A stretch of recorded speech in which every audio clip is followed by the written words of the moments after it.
Irmãos e irmãs, vamos a mais um momento da nossa liturgia da palavra, momento de fé, de introspecção, de meditação. Vamos deixar Deus nos falar. Deus sempre quer nos falar, Ele nos alerta, Ele nos ensina, Ele nos mostra a sua bondade, sua misericórdia, mas nós temos que estar abertos para ouvir a sua palavra, a sua mensagem. Eu transmito agora a liturgia referente ao dia 17 de setembro de 2022, sábado. Nós estamos na 24ª semana do tempo comum. A cor dos paramentos litúrgicos, conforme eu estou aqui mostrando, é verde. E no rito da celebração temos o ofício do dia. Antífona da entrada. Ouvi, Senhor, as preces do vosso servo e do vosso povo eleito. Dai a paz àqueles que esperam em vós, para que vossos profetas sejam verdadeiros. Eclesiástico 36, versículo 18. Então, um pequeno trecho do livro do Eclesiástico.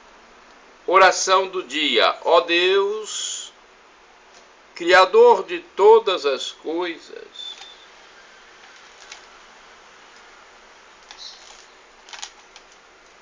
volvei para nós vosso olhar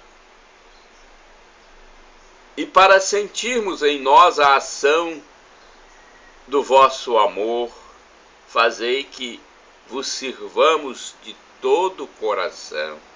Por nosso Senhor Jesus Cristo, vosso Filho, na unidade do Espírito Santo. Primeira leitura da primeira carta de São Paulo aos Coríntios, capítulo 15, versículos do 35 ao 37 e 42 ao 49. Irmãos, alguém perguntará: como ressuscitam os mortos? Insensato! O que semeias não nasce sem antes morrer. E quando semeias, não semeias o corpo da planta que há de nascer, mas o simples grão, como o de trigo ou de alguma outra planta. Pois assim será também a ressurreição dos mortos. Semeia-se em corrupção e ressuscita-se em incorrupção. Semeia-se em ignomínia e ressuscita-se em glória. Semeia-se em fraqueza e ressuscita-se em vigor. Semeia-se um corpo animal e ressuscita-se um corpo espiritual. Se há um corpo animal, há também um espiritual. Por isso está escrito: o primeiro homem, Adão, foi um ser vivo. O segundo Adão é um espírito vivificante. Veio primeiro não o homem espiritual, mas o homem natural. Depois é que veio o homem espiritual. O primeiro homem tirado da terra é terrestre. O segundo homem vem do céu. Como foi o homem terrestre, assim também são as pessoas terrestres. E como é o homem celeste, assim também vão ser as pessoas celestes. E como já refletimos a imagem do homem terrestre, assim também refletiremos a imagem do homem celeste. Palavra do Senhor, graças a Deus. Vamos agora ao Salmo responsorial, o Salmo 56, versículos 11 a 12, 13 a 14, refrão 14c. Na presença do Senhor, andarei na luz da vida. Repitamos! Na presença do Senhor, andarei na luz da vida. Meus inimigos haverão de recuar em qualquer dia em que eu vos invocar. Tenho certeza, o Senhor está comigo. Na presença do Senhor andarei na luz da vida. Confio em Deus e louvarei sua promessa. É no Senhor que eu confio e nada temo. Que poderia contra mim um ser mortal? Na presença do Senhor andarei na luz da vida. Devo cumprir, ó Deus, os votos que vos fiz, e vos oferto um sacrifício de louvor, porque da morte arrancastes minha vida e não deixastes os meus pés escorregarem, para que eu ande na presença do Senhor, na luz da vida. Na presença do Senhor andarei na luz da vida. Repitamos. Na presença do Senhor andarei na luz da vida. Aclamação ao Santo Evangelho. Aleluia, aleluia, aleluia, aleluia. Aleluia, aleluia, aleluia, aleluia. Felizes os que observam a palavra do Senhor de reto coração e que produzem muitos frutos até o fim perseverantes. Aleluia, aleluia, aleluia, aleluia, aleluia, aleluia, aleluia, aleluia. Evangelho de Jesus Cristo, segundo São Lucas, capítulo 8, versículos do 4 ao 15. O Senhor esteja convosco. Ele está no meio de nós. Proclamação do Evangelho de Jesus Cristo, segundo São Lucas. Glória a vós, Senhor. Pelo sinal da Santa Cruz, livra-nos Deus, nosso Senhor, dos nossos inimigos. Naquele tempo reuniu-se uma grande multidão, e de todas as cidades iam ter com Jesus. Então ele contou esta parábola. O semeador saiu para semear a sua semente. Enquanto semeava, uma parte caiu à beira do caminho, foi pisada e os pássaros do céu a comeram. Outra parte caiu sobre pedras, brotou e secou, porque não havia umidade. Outra parte caiu no meio de espinhos. Os espinhos cresceram juntos e a sufocaram. Outra parte caiu em terra boa, brotou e deu fruto 100 por 1. Dizendo isso, Jesus exclamou: quem tem ouvidos para ouvir, ouça. Os discípulos lhe perguntaram o significado desta parábola. Jesus respondeu: a vós foi dado conhecer os mistérios do reino de Deus, mas aos outros só por meio de parábolas, para que olhando não vejam e ouvindo não compreendam. A parábola quer dizer o seguinte: a semente é a palavra de Deus. Os que estão à beira do caminho são aqueles que ouviram, mas depois vem o diabo e tira a palavra do coração deles, para que não acreditem e não se salvem. Os que estão sobre a pedra são aqueles que, ouvindo, acolhem a palavra com alegria, mas eles não têm raiz. Por um momento acreditam, mas na hora da tentação voltam atrás. Aquilo que caiu entre os espinhos são os que ouvem, mas com o passar do tempo são sufocados pelas preocupações, pela riqueza e pelos prazeres da vida e não chegam a amadurecer. E o que caiu em terra boa são aqueles que, ouvindo com um coração bom e generoso, conservam a palavra e dão fruto com sua perseverança. Palavra da salvação, glória a vós, Senhor. Vamos refletir agora? É hora da reflexão. Quanto mais reflexão, melhor. Agora, inicialmente, eu quero fazer reflexão da carta de São Paulo. A primeira carta aos Coríntios é muito bonita. 1 Coríntios, capítulo 15, versículos do 35 ao 37 Vamos lá, estou procurando aqui na Bíblia, edição pastoral, 35 a 37, 42 a 49. Vamos lá. Não se pode imaginar a ressurreição como simples reviver ou simples volta às condições da vida terrestre. A ressurreição não será assim, voltar ao que nós somos agora. Não. O ser humano passará para uma condição inteiramente nova.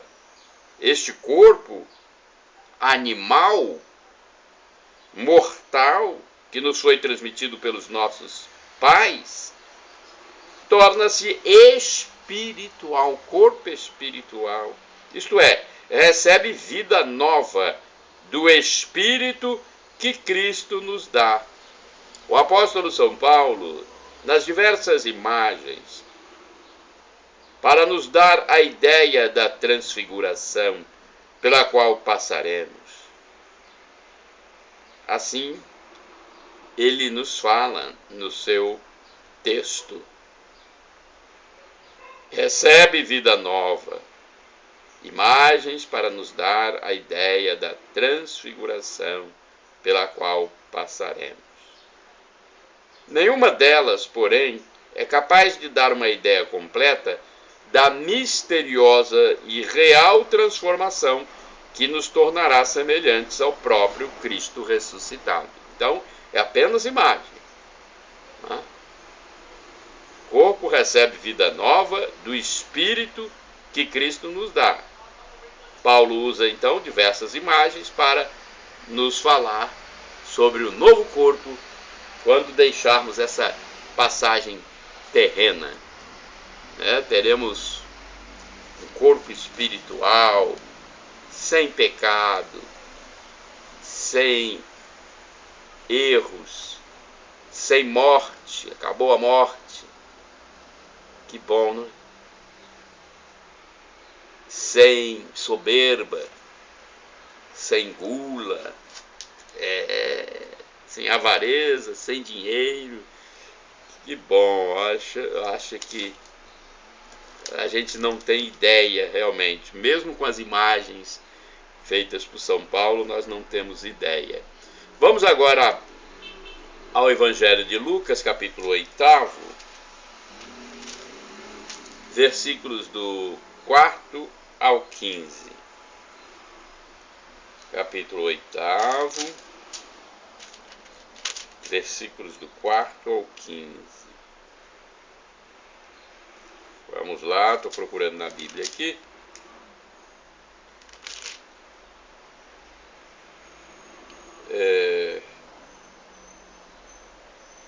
Tem pouca coisa aqui. Ele manda aí Mateus 13, 1, 9. A Bíblia Pastoral manda aí em Mateus 13, 1, 9. Vamos lá. Tem que voltar. 13, 1, 9. Se o reino já está aqui, por que existem fracassos e conflitos? Jesus trouxe as sementes do reino e elas se espalharam pelo mundo. Mas assim como Jesus encontrou resistência no meio do seu próprio povo, do mesmo modo, pessoas e estruturas continuam impedindo a justiça do reino de se estabelecer entre os homens. Sem dúvida, haverá uma colheita, mas à custa de muitas perdas. Isto é, muitos procurarão sufocar as sementes do reino antes que chegue a vitória final. Querer negar e fugir dessas dificuldades para a implantação do reino é não compreender o seu mistério. Olha aí, uma explicação do Evangelho. Mas eu tenho outra aqui, do livro Dia a Dia com o Evangelho.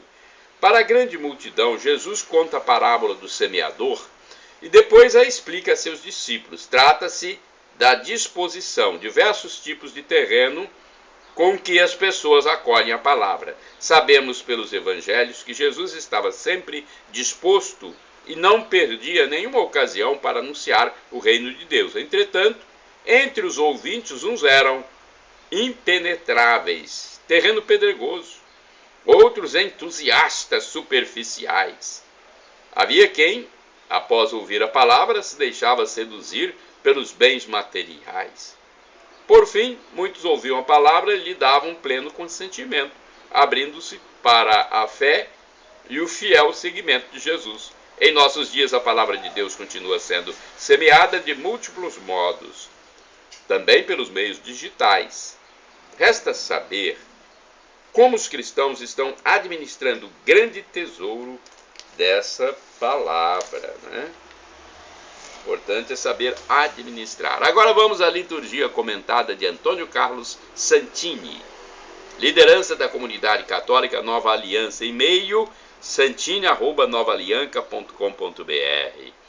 E dão fruto com sua perseverança. Lucas, capítulo 8, versículos do 4 ao 15.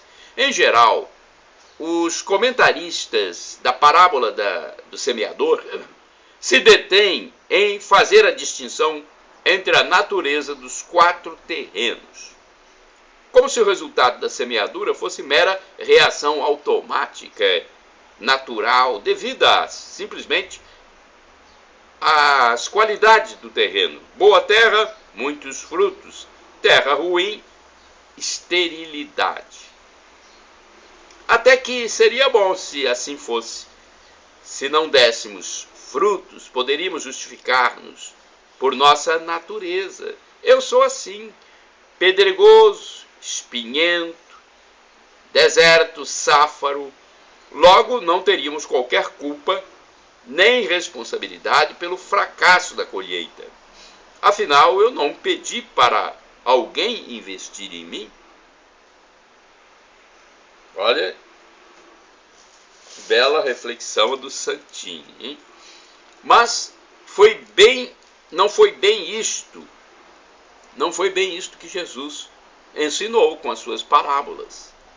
Além do coração reto e bom que ouve e acolhe a palavra, o mestre fala da perseverança, a constância, a permanência. E isto não é natural, é sobrenatural.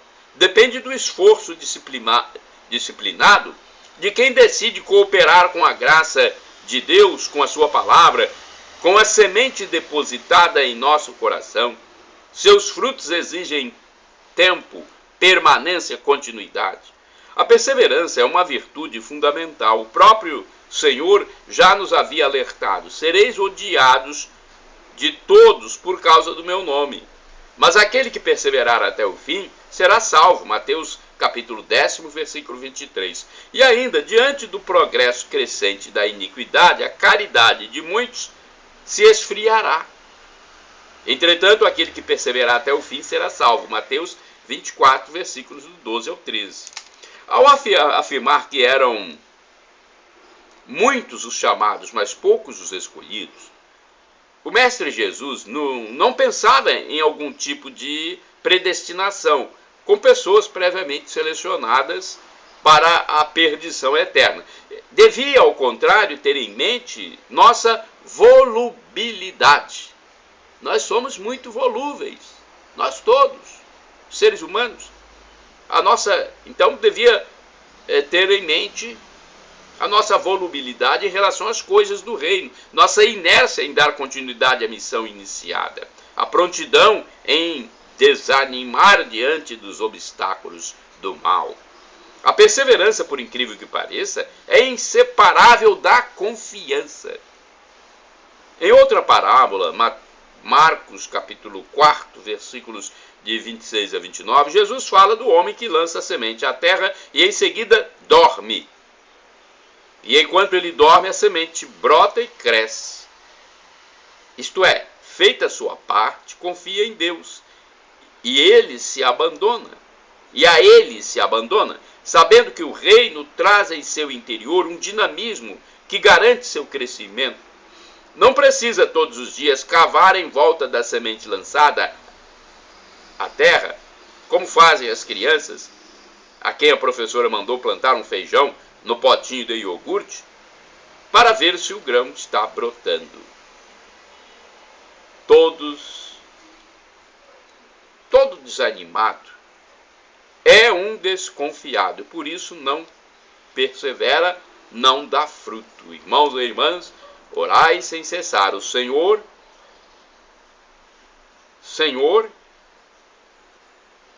meu Senhor, onde passastes, ficou a fartura. Salmo 65, versículo 12. Agora vamos ao santo do dia. É importante nós falarmos sobre os santos do dia, porque eles fizeram bem, por isso foram santificados, canonizados. Roberto Bellarmino e Santa Hildegarda são alguns santos do dia de hoje. Temos essa dupla.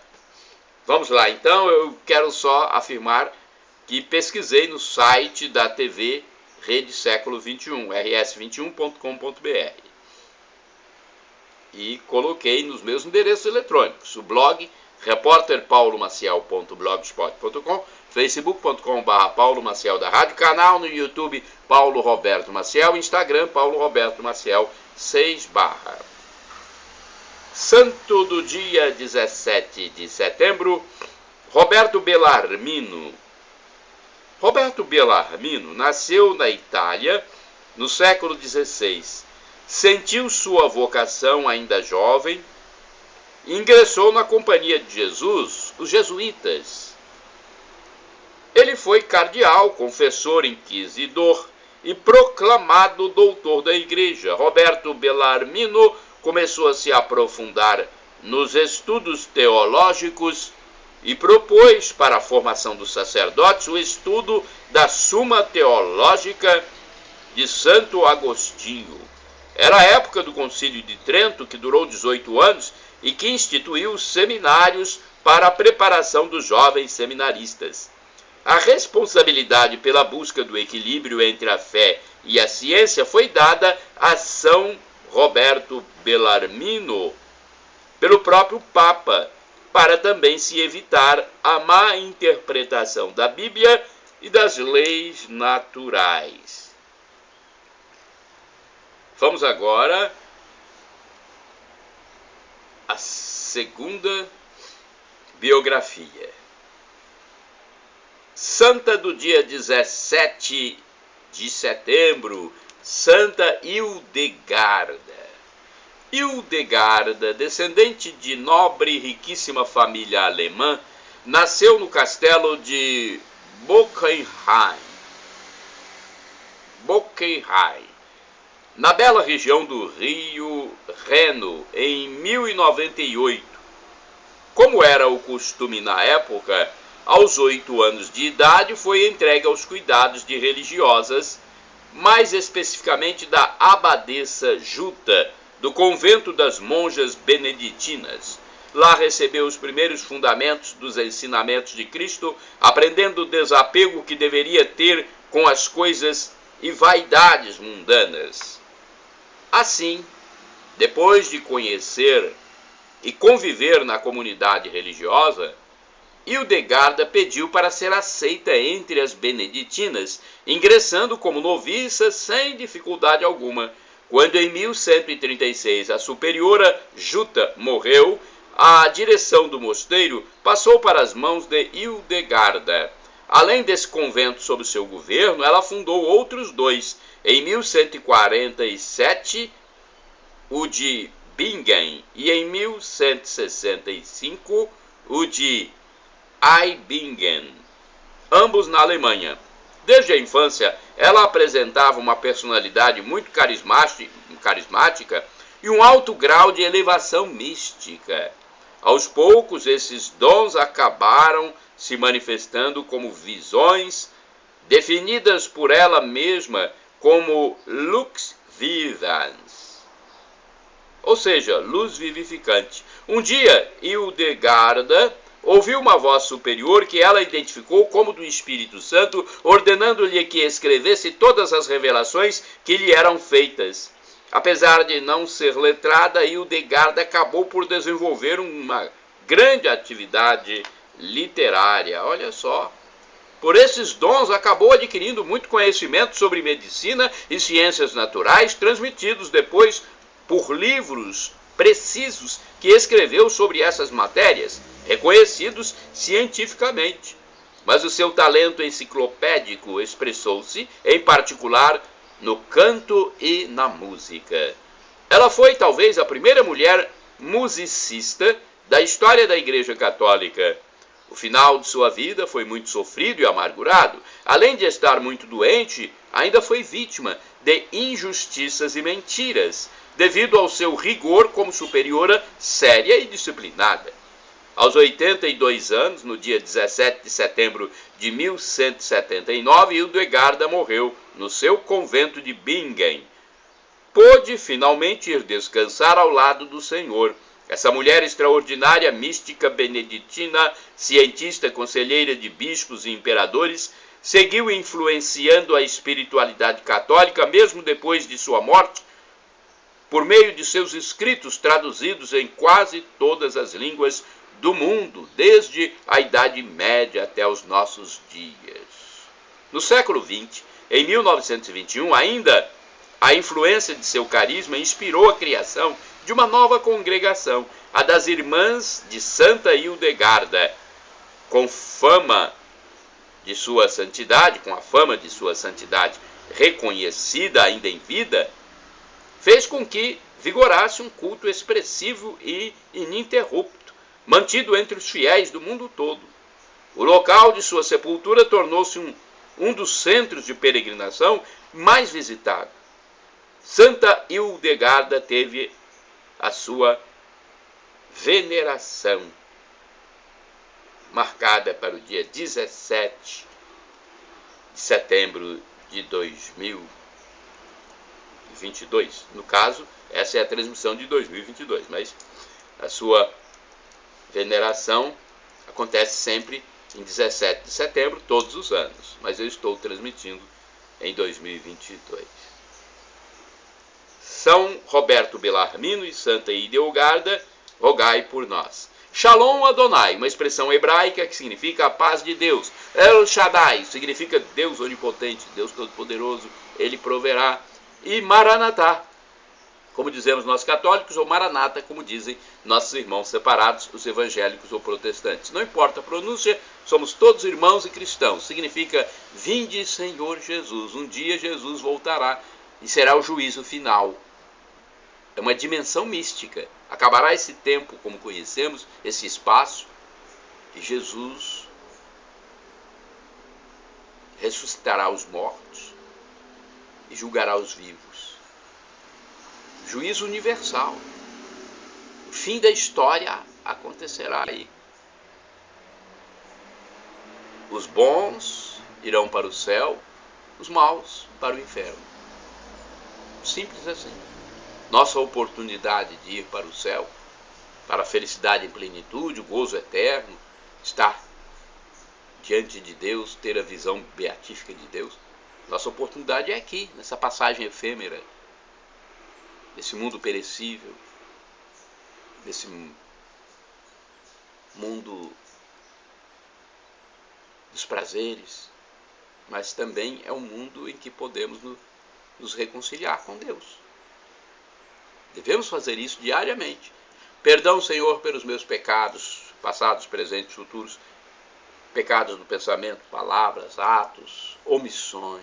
Perdão, Senhor Jesus, e me dê a vida eterna. Eu quero a vida eterna, Senhor Jesus.